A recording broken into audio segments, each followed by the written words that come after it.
अहो, तुम्ही हा काशी कवडं किती दिवसापासून आणलाय? काय बनवायचं याचं? अगं याचे छानपैकी बोंड कर ना का.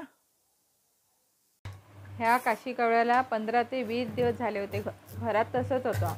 आणलं त्यावेळेला नाही का म्हणजे आपलं हिरवं होतं, थोडंसं पिकलेलं नव्हतं. मग आता म्हटलं पिकल्यानंतर काय करायचं, म्हटलं त्याला म्हटलं मिस्टरलाच विचारायचं याचे तिखट बोंड करायची की गोड बोंड करायचे. पण त्यांना गोड बोंड जास्त आवडतात, म्हणून मी ते आता गोड बोंड तुम्हाला करून दाखवत आहे. आता पूर्ण कापून घ्यायचं आपल्याला, त्याची सालसुद्धा काढून घ्यायची आहे. आणि साल काढल्यानंतर त्याच्या त्या बिया असतात, आतमध्ये बिया असतात, त्या पूर्ण आपल्याला काढून घ्यायच्या आहे. बघा इतका त्याचा कचरा निघालेला आहे. आता काय करायचं आपल्याला, आता याच्या बिया तर मी पूर्ण काढून घेतलेल्या आहे. आता पावशीच्या साहाय्यानेच मी छोटे छोटे पीसेस करून घेणार आहे, किंवा तुम्ही किसूसुद्धा शकता. पण मी बारीक अशा फोडी केलेल्या आहे आणि सर्व बारीक फोडी करून घ्यायच्या आणि एका आपल्याला भांड्यामध्ये ठेवायचं आहे.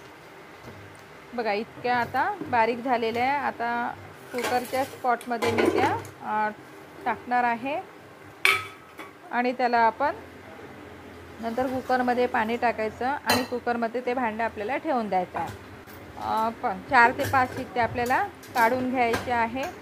आणि हे बोंड सांगू का, अतिशय खूप सुंदर लागतात. आता भाद्रपद महिना चालू आहे, कोणीसुद्धा अमावस्यालासुद्धा बोंड करतात, परंतु मी असंच खायला केलं आहे. आता पूर्ण शिट्ट्या आपल्या चांगल्या झाल्यानंतर चांगलं थंड होऊ द्यायचं. नंतर आपल्याला पॉट काढून घ्यायचा आहे आणि नंतर काय करायचं, आपल्याला प्रेस करायचं आणि पूर्ण त्याला घोटून घ्यायचं. आता इथे मी गुळाचाच वापर करणार आहे. गुळच आपल्याला किसून घ्यायचा आहे. आता गूळ तुम्ही आपल्या आवडीनुसार घ्या. तसं तर काशी कवडं हे गोडच असते, परंतु गूळ थोडंसं घ्यायचा. अर्धी वाटी मी किसून घेतलेला गूळ घेतलेला आहे. किंवा तुम्हाला खूपच गोड वाटत असेल तर तुम्ही त्यामध्ये परत गूळ टाकू शकता. आणि सगळं आपल्याला कालवून घ्यायचं आहे, एकजीव करून घ्यायचं आहे. परत त्याला पाणी सुटेल. नंतर काय करायचं, त्यामध्ये गव्हाचं पीठ घ्यायचं. आता गव्हाचं पीठ आपल्याला लागेल तसं तुम्ही गव्हाचं पीठ त्यामध्ये टाकायचं. जोपर्यंत घट्ट होत नाही तोपर्यंत आपल्याला त्यामध्ये गव्हाचं पीठ टाकायचं आहे. 1 वाटी टाकलेली आहे आणि परतसुद्धा मी त्यामध्ये अजून गव्हाचं पीठ टाकणार आहे. अंदाज पाहून आपण त्यामध्ये गव्हाचं पीठ टाकायचं आणि पूर्ण मिक्स झालेलं आहे. आता त्याच्यासाठी खमंग छान असा टेस्ट येण्यासाठी म्हणून थोडी विलायची पूड टाकायची. बाकी त्यामध्ये आपल्याला काहीच टाकायचं नाही आहे. परत आपल्याला मिक्स करायचं आहे. आता एका साईडनी काय करायचं, आपल्याला कढईमध्ये तेल गरम करायला ठेवायचं. तेल गरम होऊ द्यायचं चांगलं आणि मध्यम मिडियम आचेवरच आपल्याला हे बोंड तळून घ्यायचे आहे.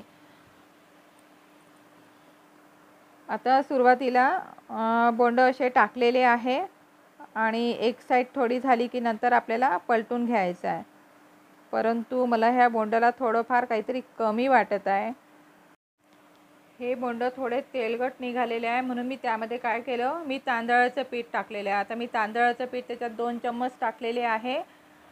जर तुम्हाला तांदळाचं पीठ नसेल टाकायचं असेल तर तुम्ही गव्हाचं पीठ परत त्यामध्ये टाकू शकता. पण तांदळाच्या पिठाने थोडेसे कडकही होतात आणि तेलकटसुद्धा होत नाही.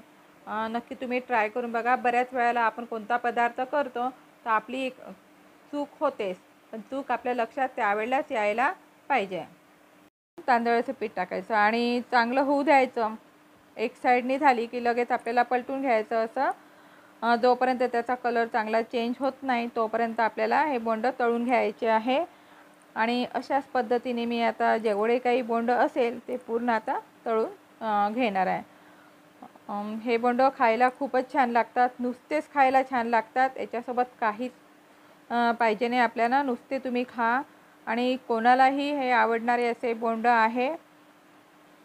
बघा किती सुंदर आणि छान झालेले आहे. गरम गरम खायलासुद्धा छान लागतात आणि थंड झाले तरी पण खायला छान लागतात. हे बोंड तुम्ही ब्रेकफास्टलासुद्धा करू शकता किंवा इतर वेळेससुद्धा करून खाऊ शकता. आजचा व्हिडिओ जर तुम्हाला आवडत असेल नक्की लाईक करा, शेअर करा आणि सबस्क्राईब करा. मस्त खा, आनंदी राहा. धन्यवाद.